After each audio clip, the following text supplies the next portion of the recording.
Hi everyone, I'm going to show you how to recover lost content in your Canvas course.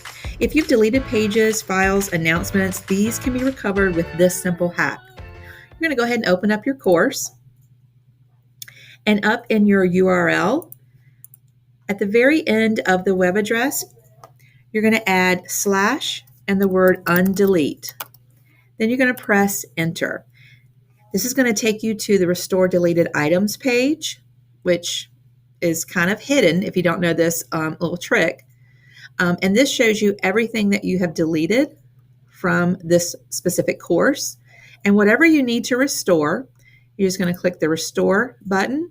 It's going to ask, are you sure you don't want to restore it? And then you're going to click OK.